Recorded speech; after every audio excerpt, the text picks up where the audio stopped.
Olá, sejam todos bem-vindos aqui no nosso canal Mundo das Testemunhas de Jeová, onde toda semana trazemos assuntos relacionados às nossas reuniões.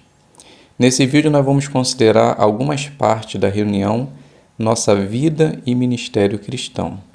Teremos joias espirituais, faça seu melhor no ministério. Na parte da nossa vida cristã teremos o tema Por que os cristãos devem se esforçar para fazer mais e o estudo bíblico de congregação.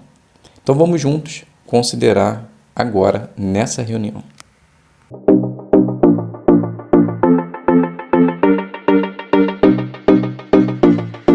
Então sejam todos bem-vindos aqui no nosso canal. Espero que esteja tudo bem com vocês, com sua família e que Jeová sempre possa estar abençoando a sua vida.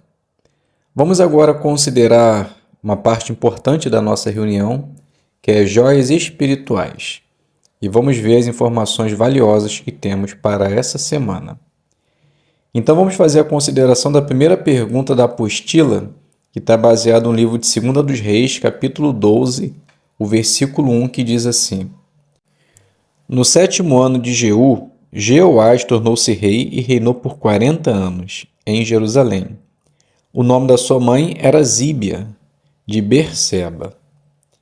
Então a pergunta é: por que Jeová não permitiu que Jeoás fosse morto quando ainda era um bebê? Então a resposta simplificada é: pois Jeová precisava preservar a linhagem de Davi, que conduzia ao Messias. Então essa é a resposta-chave. Então, vamos agora fazer a segunda pergunta da nossa apostila. Na leitura da semana, que joia espiritual você encontrou sobre Jeová, sobre a pregação ou sobre outro assunto? Então vamos iniciar fazendo a leitura do livro de 2 do Reis, capítulo 11, o versículo 21. 2 Reis 11, 21 diz assim: Jeoás tinha 7 anos de idade quando se tornou rei. Então, com apenas 7 anos de idade, Jeoás se tornou rei e foi um bom rei. Então, que lição nós conseguimos tirar para nós? Desde pequenos, os jovens também podem adquirir responsabilidade com Jeová, cumprindo com suas designações na escola do ministério e, se já for um estudante da Bíblia, pode também se tornar um publicador não batizado. O ponto é: tenha o desejo de servir a Jeová desde bem jovem e fazer o que é certo. Outra joia que nós podemos tirar agora está no capítulo 12 e o versículo é o 2, que diz assim: Jeoás fez o que era certo aos olhos de Jeová durante todos os dias em que Jeoiada, o sacerdote, o instruiu. Então tudo indica que Jeoás só conseguiu fazer o que era certo aos olhos de Jeová enquanto Jeoiada o instruiu. Lição para nós: nós devemos adquirir a nossa fé. Não podemos depender da fé de terceiros, pois quando tivermos de usar e exercer, cada um precisará ter a sua fé. Então, jovens, não dependam da fé de seus pais. E vocês, irmãos já maduros, não dependa da fé de um ancião ou talvez de um pioneiro. Fortaleça a sua fé e faça sempre a vontade de Jeová, independente de quem esteja do seu lado. Vamos encontrar mais uma joia ainda nesse capítulo 12 e vamos ler agora o versículo 3, que diz assim: Mas os altos sagrados não foram removidos, e o povo ainda oferecia sacrifícios e fazia fumaça sacrificial nos altos sagrados. Então, Jeoás, embora fez a vontade de Jeová, ele não conseguiu acabar por completo com a idolatria. E isso foi um dos motivos que levaram à sua morte. Lição para nós: quando servimos a Jeová pela metade, ou seja, tem alguma pendência nos atrapalhando, pode ser que em dado momento isso acabe nos desviando de fazer o que é certo para Jeová. Então, sirva Jeová por completo, resolva tudo que possa lhe atrapalhar no futuro e tenha uma vida de serviços a Jeová tranquilo, sabendo que você está livre de qualquer coisa que possa vir afetar o seu relacionamento com Jeová. Vamos considerar ainda o capítulo 12 e agora vamos ler junto o versículo 6, que diz assim: Por volta do 23º ano do rei Jeoás, os sacerdotes ainda não tinham consertado a casa. Então, conseguimos perceber que havia um descaso dos sacerdotes para com a casa de Jeová. Então, em vez de fazer as reformas necessárias, tudo indica que estavam usando o dinheiro em benefício próprio. Então, lição para nós: devemos evitar de ser relaxados com as coisas de Jeová, tanto nas reformas de nosso salão do reino, tanto na pregação. Então, se você foi designado para cumprir com determinada tarefa ou responsabilidade, faça isso, pois tudo é em benefício da nossa fé e o fato é que estaremos agradando ao nosso Deus Jeová. Ainda conseguimos encontrar mais uma joia nesse capítulo 12. O versículo 9 diz assim: Jeoiada, o sacerdote, pegou então um cofre e fez um buraco na tampa, e o pôs ao lado do altar, à direita de quem entra na casa de Jeová. Os sacerdotes que serviam como porteiros colocavam ali todo o dinheiro que se trazia à casa de Jeová. Então, após o descaso, de reconstruir, ajeitar ou reformar o templo, foi feita uma caixinha, um cofre, e colocado à direita da entrada da casa de Jeová. Então, lição para nós: em nosso salão do reino também existem caixinhas onde nós podemos colocar os nossos donativos para ajeitar a casa de Jeová para a obra mundial. Então, nós, como servos de Deus, nós temos a responsabilidade de fazer donativos voluntários. Então, podemos estar certos: se nós fizermos os nossos donativos, esse dinheiro vai ser usado para a reforma do Salão do Reino e também para a obra mundial, onde vai ter a possibilidade de ajudar alguns irmãos que passam por dificuldade ao redor do mundo. Então, o desejo e o objetivo é: faça o seu donativo, contribua, que com certeza assim também estaremos agradando a Jeová.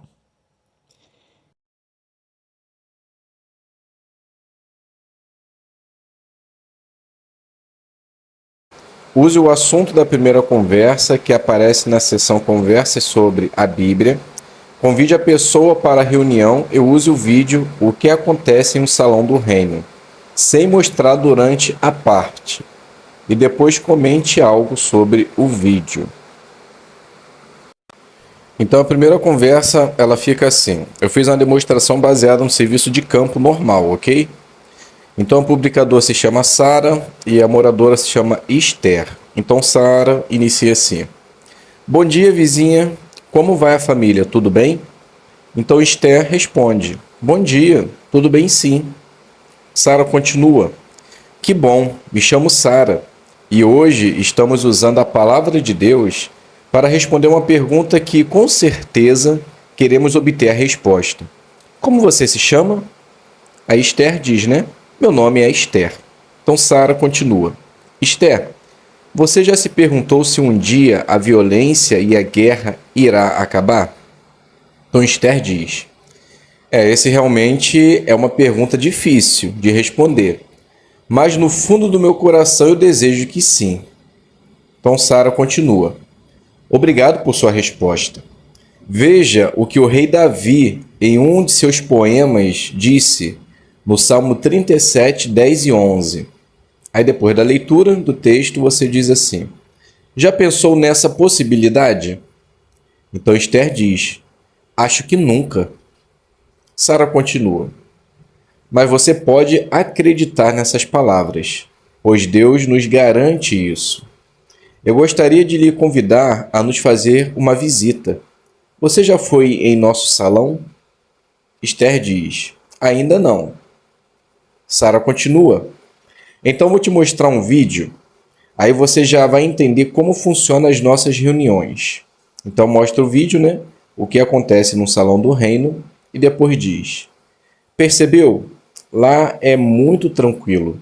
Você pode levar sua Bíblia, não se faz coleta e as pessoas são amigáveis. Creio que irá gostar. Pense nesse convite. Aí na próxima semana eu vou te responder uma outra pergunta. Que esperança a Bíblia nos dá para o futuro? Então aqui eu termino a demonstração. É claro que você pode finalizar da maneira como você desejar. Então vamos fazer a análise agora do ponto, que é o ponto número 4, que diz assim: prepare as pessoas para entender o texto. Então o que deve ser feito?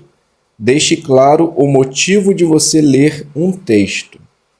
Então os 3 pontos aqui diz assim, pense no ponto que você quer destacar, mostre que tudo que você diz vem da palavra de Deus e deixe a pessoa curiosa. Então como você pode atingir esse ponto? Faça perguntas, deixe a pessoa curiosa. A partir do momento que você faz uma pergunta, você já deixa a pessoa curiosa e pense no ponto que você quer destacar. Então, a pergunta que a gente faz aqui nessa demonstração, a gente vai destacar ela no texto. Então, aí você também já está atingindo o ponto. E na primeira ideia diz assim, se você quiser mencionar mais detalhes, pense em quem escreveu esse livro e quem disse essas palavras. Notaram que durante a demonstração, Sara diz assim, veja o que o rei Davi disse em um de seus poemas. Então, ela destacou um ponto interessante. Então, por se fazer dessa forma, podemos dizer que a publicadora se saiu muito bem no seu ponto. E se você se preparar da mesma maneira, tenha certeza que também se sairá muito bem. Então, a revisita na apostila diz assim: use o assunto da revisita que aparece na seção Conversas sobre a Bíblia, fale para a pessoa sobre o nosso curso grátis da Bíblia e ofereça a brochura Seja Feliz para Sempre. Use o vídeo como é um estudo bíblico, sem mostrar durante a parte. Depois, comente algo sobre o vídeo. E logo após, iremos fazer a análise da lição 3. Então, a revisita ela fica assim. Então, Sara diz: boa tarde, Esther. Conforme combinado, hoje ficamos de usar a Bíblia para responder a seguinte pergunta: que esperança a Bíblia nos dá para o futuro? Vejo que você já está com a sua Bíblia em mãos. Pode abrir em Apocalipse, capítulo 21, versículo 3 e 4. Então, após a leitura, o publicador pode fazer, você diz assim: você algum dia imaginou isso acontecer? Esther diz: eu acho que todos queremos que exista um lugar assim, mas é tão difícil de acreditar. Então Sara diz: pensando no momento atual, confesso que é difícil, mas isso acontecerá no futuro. E para que você possa entender melhor como podemos ter esse presente de Deus, seria interessante você fazer um curso grátis da Bíblia. Você já estudou alguma vez com a gente? Então Esther diz: uma das minhas irmãs certa vez fez um estudo, mas já faz bastante tempo. Então Sara diz: veja como funciona. Então mostra o vídeo, como é um estudo bíblico, e depois diz: viu como é prático? Você pode escolher o horário, o local e ainda tem a opção de fazer pela internet, caso o seu dia esteja corrido. E para te auxiliar nesse estudo, eu vou deixar com você uma brochura, Seja Feliz para Sempre, que nos ajuda a entender melhor a palavra de Deus. O que achou do que você aprendeu hoje? Então Esther diz: bem, eu nunca havia ficado tão feliz como uma notícia. Espero que realmente possa acontecer essas coisas que você disse. Sara diz: com certeza vai. Precisamos esperar só mais um pouco. Na outra semana, vou te mostrar como usamos essa brochura e irei lhe responder mais uma pergunta. O que você pode fazer para entender melhor a Bíblia? Então aqui você finaliza e pode concluir essa demonstração da maneira que você achar melhor. Então vamos fazer agora a análise do ponto, que é o ponto número 3, faça perguntas. Então o que você deve fazer? De modo educado, use perguntas para deixar a pessoa curiosa. Então os 3 pontos diz assim, deixe a pessoa curiosa, ajude a pessoa a raciocinar e chame atenção para o ponto principal. Então aqui a gente fez a pergunta para deixar a pessoa curiosa, né? Por exemplo, após a leitura do texto, Sara diz assim, você algum dia já imaginou isso acontecer? Então, além de deixar a pessoa curiosa, ela fez com que a pessoa raciocinasse à base daquela pergunta. E a outra pergunta que foi feita por Sara foi: você já estudou alguma vez com a gente? Então, após a leitura do texto e após destacar o mesmo, ela falou que Esther precisava de um estudo bíblico para que pudesse entender melhor aqueles pontos. Então, a pergunta que foi feita foi para chamar a atenção para a necessidade dela conhecer melhor a palavra de Deus. Então, nós devemos usar as perguntas exatamente para isso, né? Para fazer com que a pessoa raciocine, preste atenção e coloque para fora aquilo que ela tem no seu coração. Então, se você usar essas informações baseando na brochura, com certeza também você sairá muito bem no seu ponto. Vamos agora passar para o estudo.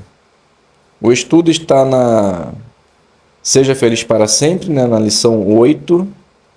Os pontos que nós vamos fazer é Aprenda Mais e o ponto 4.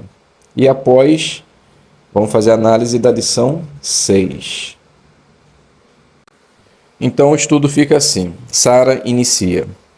Muito bem, vamos passar agora para o Aprenda Mais. Ler para mim. Então o estudante faz a leitura e depois você diz: vamos ver como podemos ser amigos de Jeová. Ponto 4. Abraão era amigo de Jeová. Lê o início, por favor. Então Esther, né, que é um morador, faz a leitura.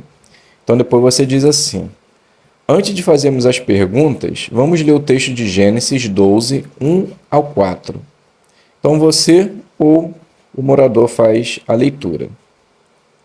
Logo após você diz assim: a primeira pergunta: o que Jeová pediu para Abraão fazer? Então Sara não, vamos lá. Esther diz assim: Jeová pediu para que ele deixasse a sua terra e fosse para outro lugar que ele mostraria. Sara diz: você acha que era uma decisão fácil? Esther diz: imagino que não, pois sair do conforto da casa e ir para um lugar desconhecido não é fácil para ninguém. Sara diz: então ele precisou ter o quê? Esther diz: ele precisou ter muita fé. Sara continua: muito bem. A segunda pergunta: o que Jeová prometeu para Abraão?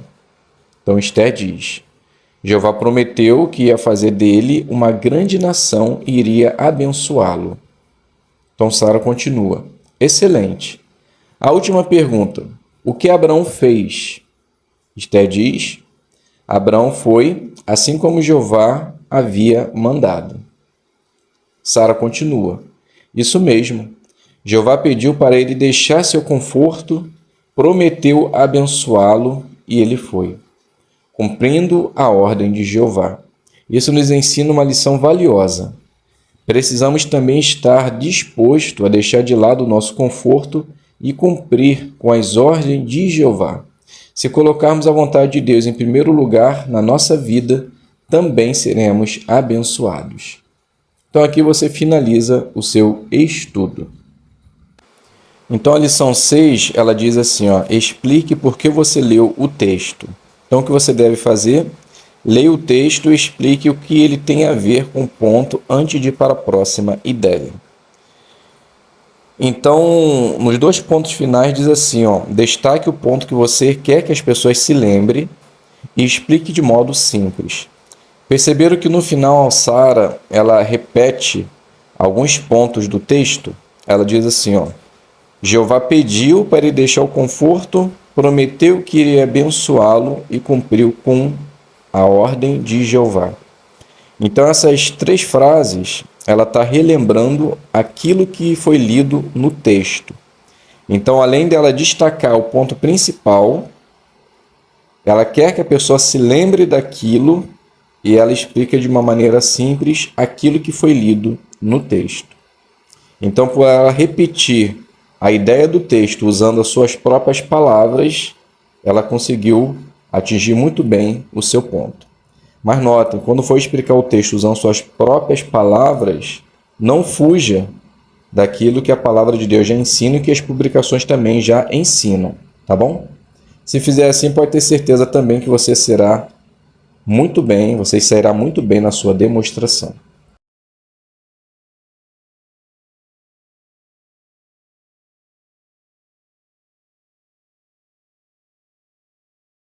E vamos juntos agora considerar um pouquinho da nossa vida cristã. Então o tema, por que os cristãos devem se esforçar para fazer mais? Bem, podemos dizer que esse foi um belo incentivo e encorajamento que o apóstolo Paulo deu. Em 1 Timóteo capítulo 3, o versículo 1, ele disse assim: esta declaração é digna de confiança. Se um homem está se esforçando para ser superintendente, deseja uma obra excelente. Então aqui o apóstolo Paulo ele citou diretamente homem pelo fato de estar buscando ser superintendente. Superintendente é ser um ancião, uma pessoa qualificada para estar de frente para uma congregação, auxiliando as ovelhas de Jeová até um progresso espiritual. Então, como essa obra não é para mulheres, aqui cita homem, mas quando cita se esforçando para alcançar uma obra excelente, é claro que está envolvido a todos, homem, mulheres, adolescente e criança. Então nós conseguimos perceber que na organização de Jeová, muitos irmãos e irmãs se esforçam bastante para alcançar alvos espirituais. Pode ser pioneiro, betelita, voluntário em construções de salão do reino. Muitos irmãos se esforçam bastante para ser servos ministeriais e olha que não é fácil, porque tem que seguir vários versículos da palavra de Deus para que possa estar qualificado. E ancião nem se fala, né? Se uma pessoa está desejosa de ser ancião, ela precisa estar muito bem qualificada para isso. E qual é o objetivo disso? Qual é o objetivo de buscar esses privilégios? Bem, não pode ser por ambição, querer se mostrar, achar que está acima do bem e do mal, que tem um intelecto muito avançado. Não deve ter esse tipo de pensamento, pois com certeza não dará certo. Então, qual deve ser o nosso objetivo, os nossos motivos para querer fazer mais para Jeová? Então aqui cita 3 textos que na verdade vai trazer a resposta para isso.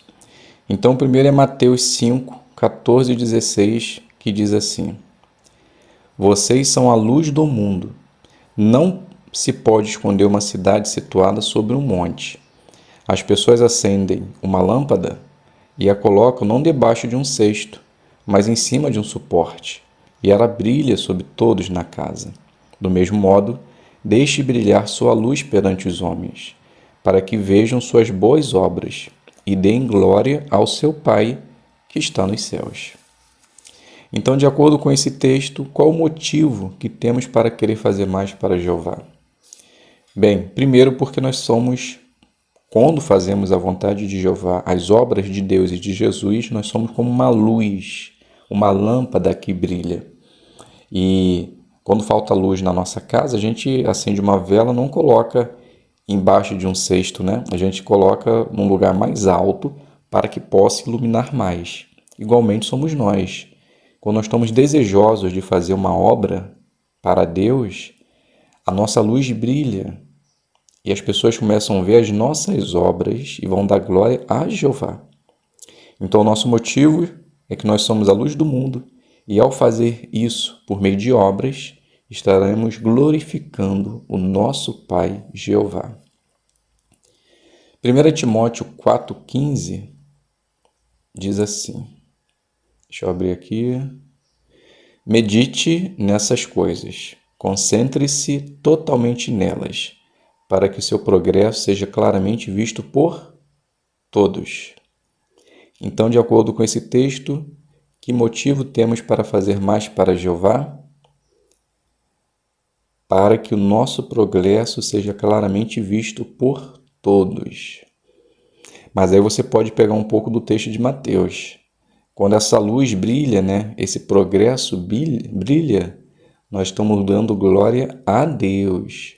Não podemos achar que pelo fato do nosso progresso ser visto, isso depende especialmente de nós como humanos imperfeitos, não.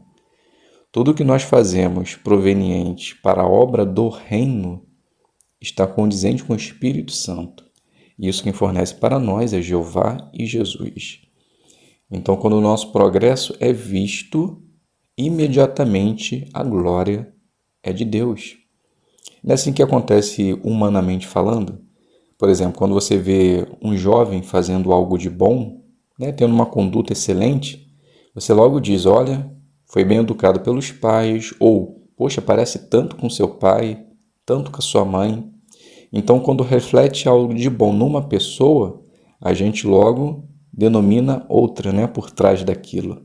É igualmente com a nossa obra e o nosso progresso. Quando as pessoas vê a gente fazendo alguma coisa de boa na obra de Deus, elas vão dar glória a Deus. E isso acontece naturalmente. E o livro de Hebreus 5, 14 e o 6:1 diz assim: mas o alimento sólido é para as pessoas maduras, para aqueles que pelo uso têm sua capacidade de discernimento treinada para saber distinguir tanto certo como errado. Portanto, agora que deixamos para trás a doutrina básica a respeito do Cristo, avancemos à madureza, não lançando novamente um alicerce, a saber, o arrependimento de obras mortas e a fé em Deus. Então, de acordo com esse texto, que motivo nós temos para fazer mais para Jeová? Porque nós agora somos pessoas maduras. É igual uma escola, né? Você passa de ano, porque significa que você está qualificado para cursar um outro ano no próximo ano. Você não fica na mesma série quando você começa a aprender mais. Você pula de ano, passa de ano. Podemos dizer que espiritualmente também é assim. A gente começa com uma criança, aprende devagarzinho, vai se fortalecendo, adquirindo conhecimento. E em dado momento a gente se torna uma pessoa madura. Então, quando a gente se torna uma pessoa madura, a gente tem que avançar, né? E como é que é esse avanço? É você buscando privilégio na organização de Jeová. Pioneiro, servo, ancião, superintendente betelita. Então, o nosso progresso, as nossas realizações tem que estar embutida na nossa espiritualidade, no nosso discernimento, no avanço da madureza espiritual. Então, são vários motivos que nós temos para fazer mais para Jeová. Primeiro, estaremos dando glória a Jeová, pois a nossa luz irá brilhar. Estaremos avançando a madureza cristã, pois deixamos de ser crianças. E, à medida que nós fazemos o nosso progresso espiritual, as nossas obras vão dizer o Deus que nós servimos. Então, tudo o que nós fazemos em sentido espiritual vai louvar e engrandecer o nome de Jeová.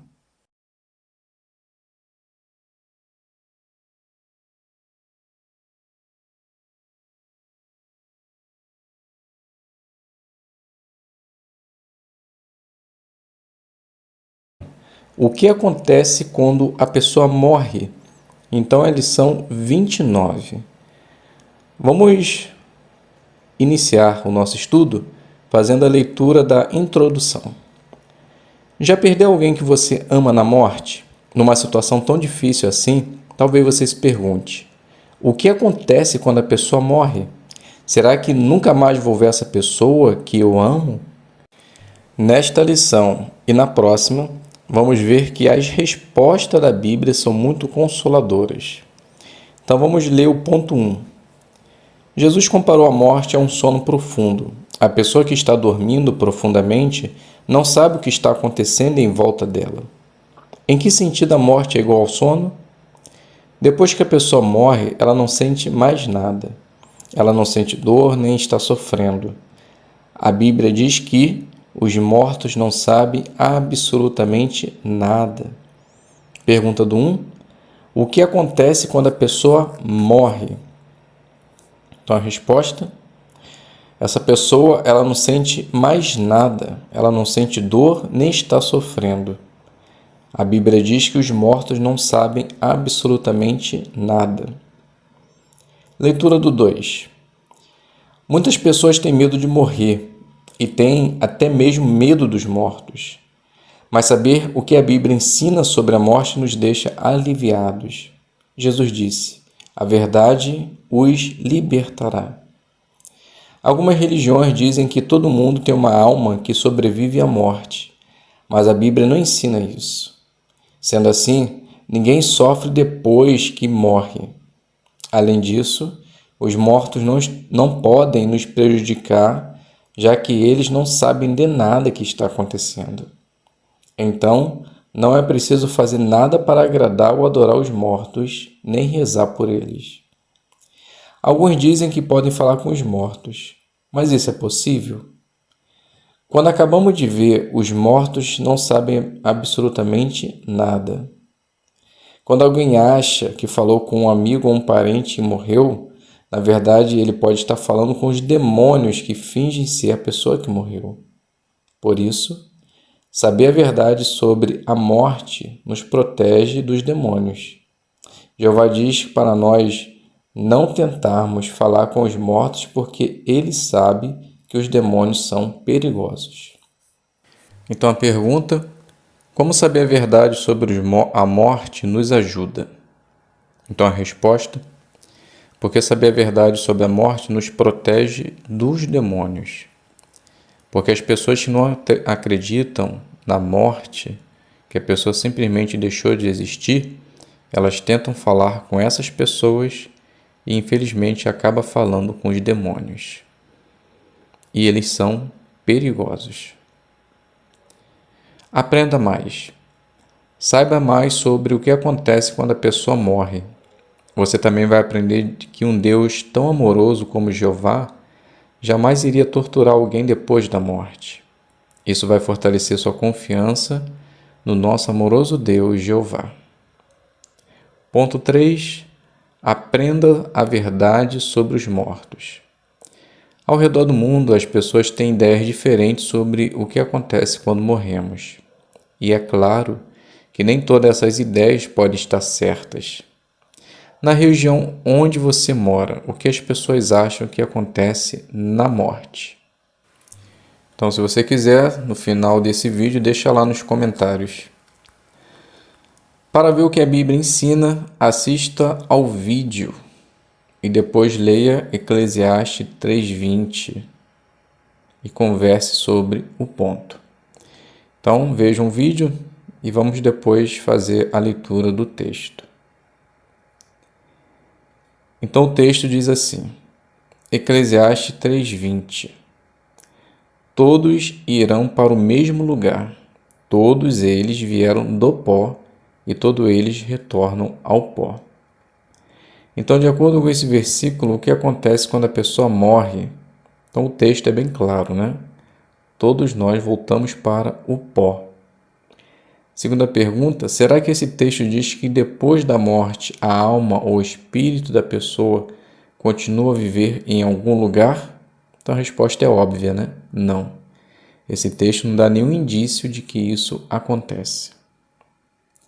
A Bíblia nos conta sobre a morte de Lázaro, um grande amigo de Jesus. Então vamos fazer a leitura de João 11, do 11 a 14, e depois vamos ver o que Jesus disse que tinha acontecido com Lázaro, e vamos depois conversar sobre os pontos a seguir. Então o texto de João 11, do 11 ao 14 diz assim: Depois de dizer isso, ele acrescentou: Lázaro, nosso amigo, adormeceu, mas eu vou lá para acordá-lo. Então os discípulos lhe disseram: Senhor, se ele está dormindo, ficará bom. Jesus, no entanto, havia falado da morte dele, mas eles imaginavam que estivesse falando do sono natural. Então, Jesus lhes disse claramente: Lázaro morreu. Então, a primeira pergunta, Jesus comparou a morte com o quê? Então, no versículo 11, ele diz que Lázaro adormeceu e vou acordá-lo. Então, ele comparou com sono, como se a pessoa estivesse dormindo. A segunda pergunta, o que essa comparação nos ensina sobre o que acontece na morte?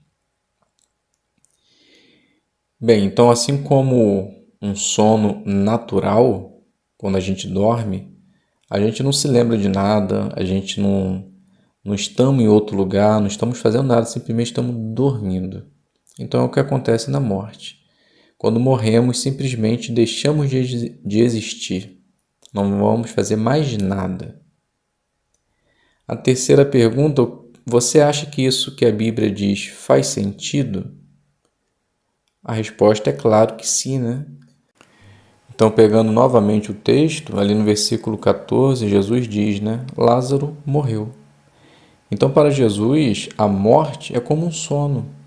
Simplesmente a pessoa está ali descansando, esperando ser acordada, ou no futuro, a ressurreição. Então, o que a Bíblia diz, com certeza, faz muito sentido. Ponto 4. Saber a verdade sobre a morte nos ajuda muito. Aprender a verdade sobre a morte nos livra do medo dos mortos. Vamos ler Eclesiastes 9:10 e depois conversar sobre o ponto a seguir. Então o texto diz assim: Tudo o que sua mão achar para fazer, faça com toda a sua força, pois não há trabalho, nem planejamento, nem conhecimento, nem sabedoria na sepultura, o lugar para onde você vai. Então a pergunta: será que os mortos podem nos prejudicar? Então a resposta, de acordo com o texto, é não. Porque ele fala que para onde nós vamos não tem planejamento, não tem força, não tem sabedoria nem conhecimento. Então, não tem nada. A gente deixa de existir. Então, se não estamos fazendo nada, não tem quem possa nos prejudicar.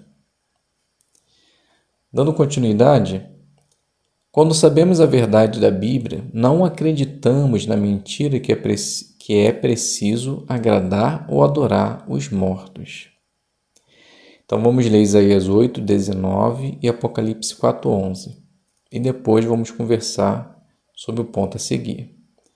Então Isaías 8:9 diz assim: E caso lhes digam, consultem os que invocam espíritos ou os adivinhos que sussurram e murmuram, não é a seu Deus que um povo deve consultar?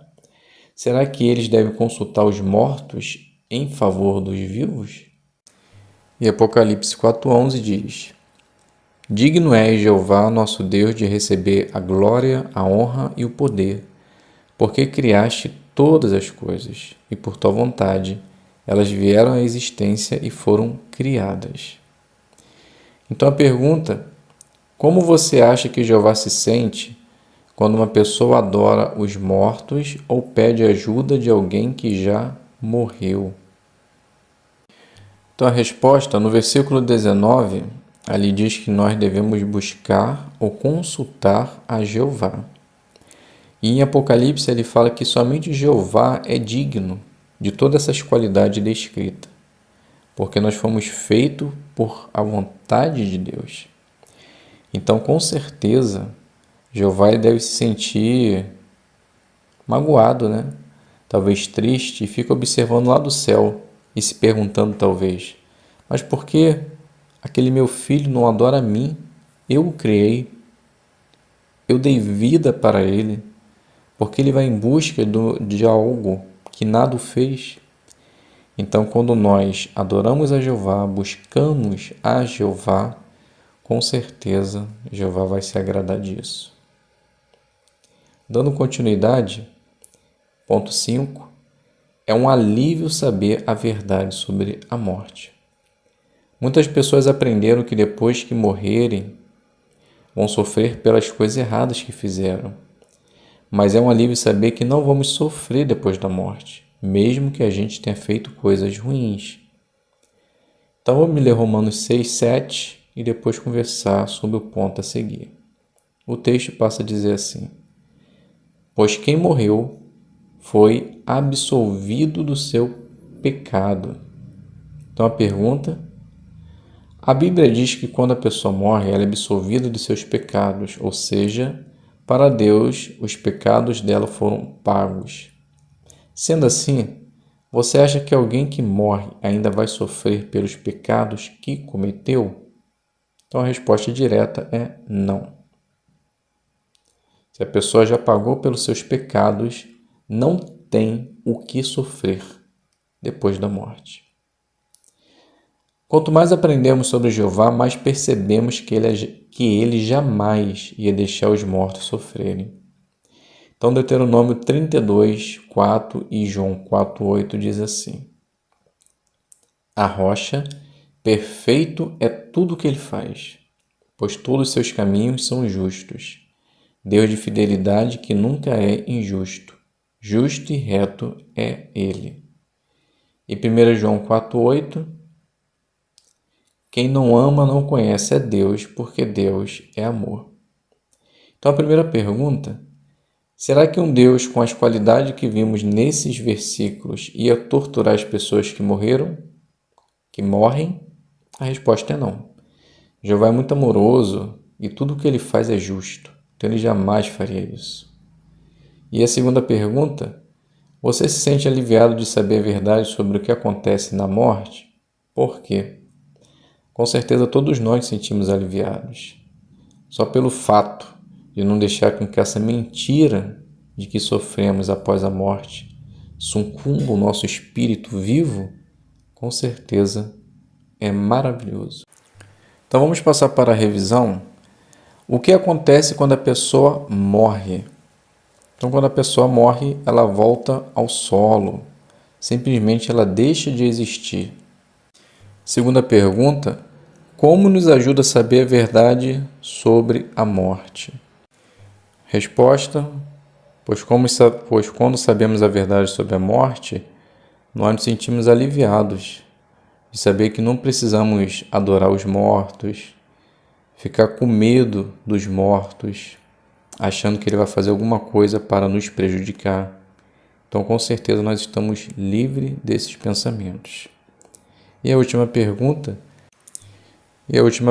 por que saber a verdade sobre a morte é um alívio? Pois quando nós aprendemos isso, a gente não fica com medo de morrer e continuar sofrendo após a morte. Porque quando a pessoa morre, ela pagou pelos seus pecados. Então, com certeza, isso é um alívio para nós e a gente consegue perceber quanto Jeová é amoroso. Então, meus queridos irmãos, chegamos ao fim da nossa consideração. Espero que de alguma forma possa ter sido proveitoso para você. Então fique todos com a paz de Deus e até um próximo vídeo, se Deus quiser.